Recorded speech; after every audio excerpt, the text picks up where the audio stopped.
Mae'r garreg yma yn dod o gellu air ar eich pwys chi.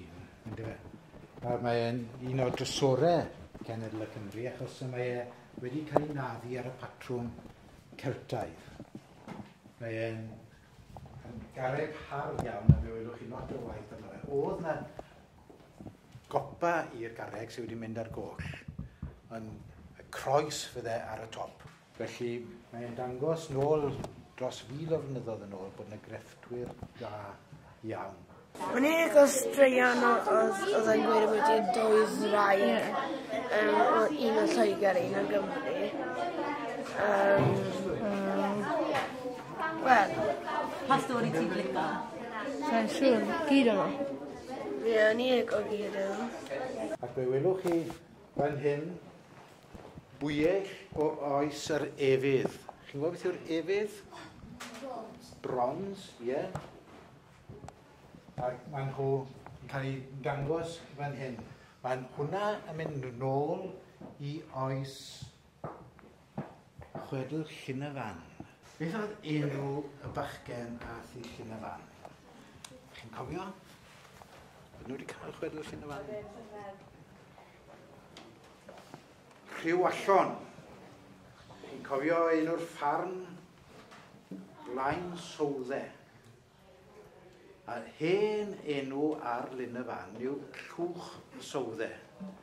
Llwch yw'r hen enw am lyn yn y Gymraeg, yr un peth â loch yn y Wyddeleg ac yn yr Alban. Llwch, tal y llychau, hynny yw pen y ddoi lyn y llychau, y llwch. Llwch Sowdde. Mae'r Rhywallon yn mynd lan i'r llyn, ac mae'n gweld, beth mae'n gweld? Merch yn dod lan i'r llyn, da iawn. Beth mae'r Rhywallon yn cynnig i'r ferch? Bod e'n mynd i priodi, mae hyn mynd i roi 3 cyfle os mae fe'n bwrw i 3 gwaith. Gan bwyll nawr, ti ry gloi gyda merched, mae'n amlwg. Bachgen mae'n mynd gan bwyll at y ferch. A beth mae'n gofyn gynta, beth mae'n gynnig gynta? Os oedd hi moyn pisyn o bara.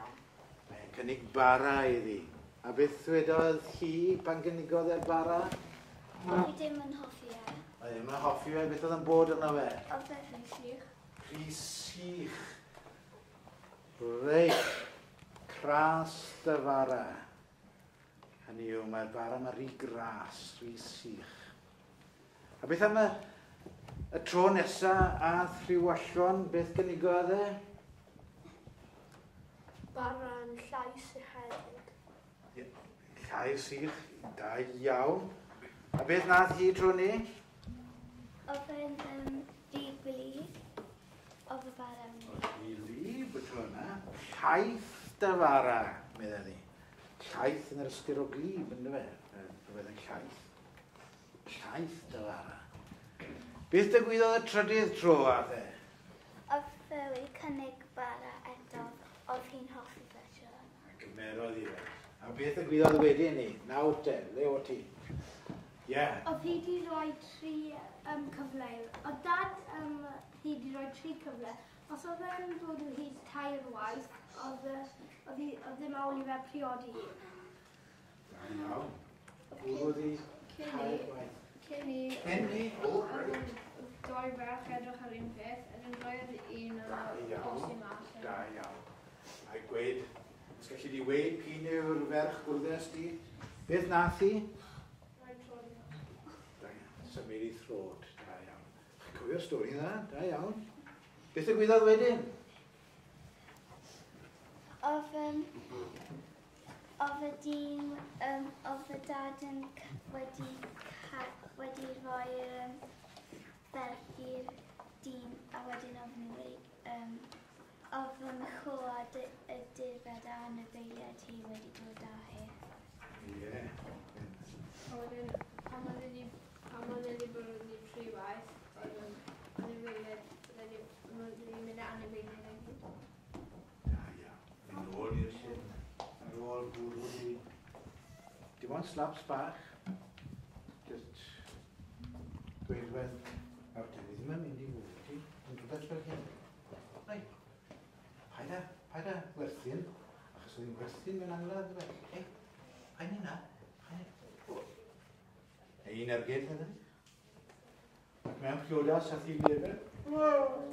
A fi'n, pa'n yna.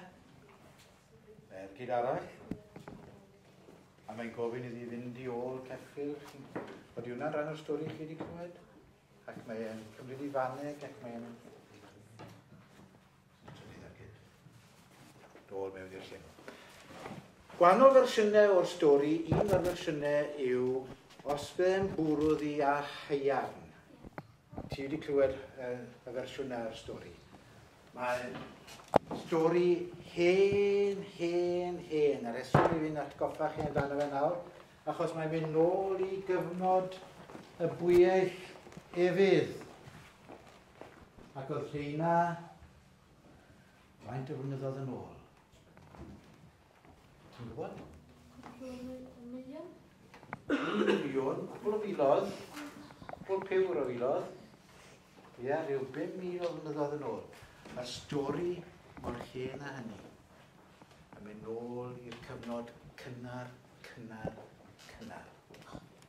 Ac yn gweud wrtho ni am bwyty perthynas. Oedd pobl oedd yn defnyddio efydd yn ofan pobl oedd yn defnyddio haearn, achos oedd haearn yn llawer mwy cryf nag efydd. Ac amser dath pobl yr haearn i'r ardal, pobl yr efydd yn mynd i'r bryniau I fyw. Lan wrth y llynnoedd, llyn y fan yr ardal yna.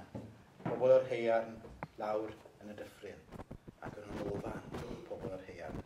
Felly, os bydd i'n pwno fi tair gwaith gyda haearn, dyna'r rhybydd. Ac mae hwnna'n adlais sy'n mynd nôl 5,000